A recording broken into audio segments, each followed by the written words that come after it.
Hola mi gente, ya en la lección pasada introducimos a qué era una constitución y hoy día vamos a ir un poco más allá y vamos a introducir a lo que es el constitucionalismo. ¿Ya? ¿Por qué? Hemos escuchado como desde que empezó el proceso constituyente sobre la necesidad de construir un nuevo pacto social. Pero ¿de dónde viene la idea del pacto social? Bien, para responder esta pregunta tenemos que acercarnos a la noción de constitucionalismo. Así que vamos a empezar. El constitucionalismo es un vocablo que alude a aquellos límites sobre el poder político y sobre las decisiones de la mayoría. Pero ¿por qué se decide limitar el poder político y las decisiones de la mayoría? Para proteger los derechos de las personas y para resguardar la libertad de la sociedad. Entonces, esa es la idea del constitucionalismo. Imponer restricciones al poder político para respetar los derechos de las personas y las libertades de la sociedad. Ahora, el constitucionalismo es un concepto relativamente moderno, ¿ya? Empieza en la Ilustración. ¿Ya? Por ejemplo, anteriormente en las polis griegas o en las monarquías no existía el concepto de constitucionalismo. Y sin embargo, en este nuevo desarrollo de la idea, en esto que fue la Ilustración, el concepto empieza a tomar fuerza y a construirse sobre 5 ideas principales que vendrían a ser, primero, la idea de la soberanía popular.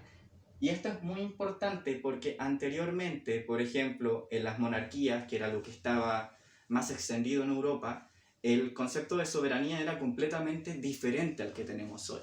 Acuérdense que anteriormente la política y la religión estaban muy vinculadas y la idea de soberanía es originalmente tomada de la teología. ¿Ya? Se nutre mucho de la teología, de la idea de que Dios designa a un representante en la tierra y que ese representante en la tierra, que es el rey o monarca, toma su poder y la legitimidad de su poder de Dios, que le hace esta cesión.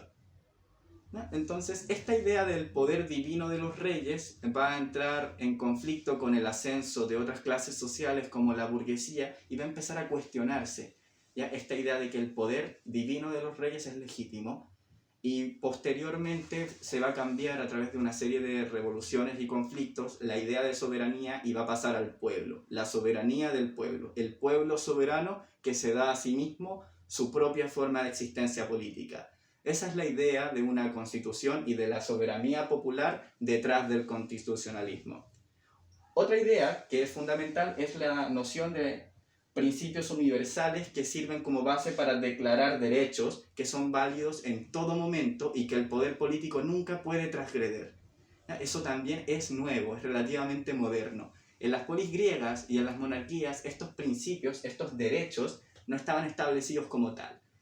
Después tenemos la noción de gobierno limitado, que esto va en contra nuevamente de la práctica política de las monarquías, donde todo el poder se concentraba en los monarcas.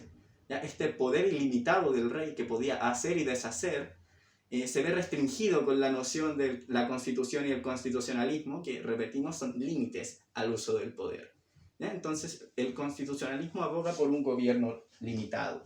Y por último está la noción de la supremacía jurídica de la constitución.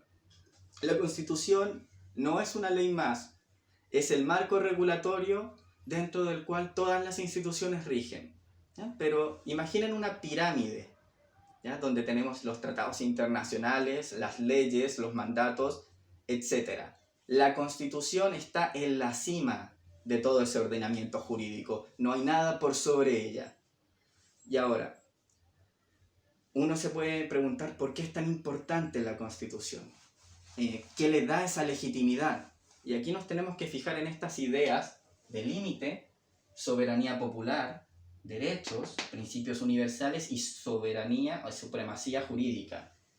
Entonces, lo que tenemos acá es que la Constitución no es una simple regla.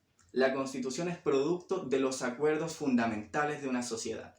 La teoría constitucional lo que dice es que la Constitución, para que sea válida, legítima como tal, en teoría, tiene que ser el resultado de un acuerdo entre los grandes sectores de la sociedad, los sectores pequeños de la sociedad, todos esos sectores diferentes, todo ese pluralismo social tiene que ponerse de acuerdo en la redacción de una constitución para fijar principios que todos compartan. Esa es la idea que da legitimidad a una constitución, que refleje efectivamente la sociedad que va a regir. Una constitución que no refleja los acuerdos de una sociedad no despierta ni una lealtad y es mero papel. Lo importante de una constitución no es solamente que exista y que tenga validez jurídica. Lo importante de una constitución es que la gente a la que rige sienta esa constitución como suya, se enorgullezca de esa constitución y decida seguir esa constitución. Por muy superior que sea una constitución, por muy jerárquica que sea, es mero papel si la gente decide no seguirla o si la gente la considera ilegítima.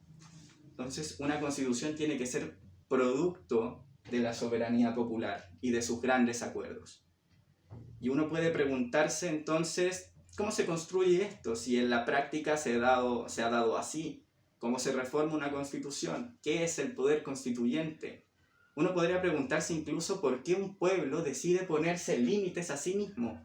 ¿Por qué un pueblo que es soberano decide limitar su poder político? Todas esas preguntas las vamos a responder en las siguientes lecciones que vamos a ir dando. Y la próxima lección a la que quiero dejarles invitados es la idea del desarrollo de este concepto del constitucionalismo en la historia, de cómo se pasó del poder monárquico de los reyes a la declaración de principios, por ejemplo, de Inglaterra, que es el punto de partida del constitucionalismo. Bien. Muchas gracias por venir.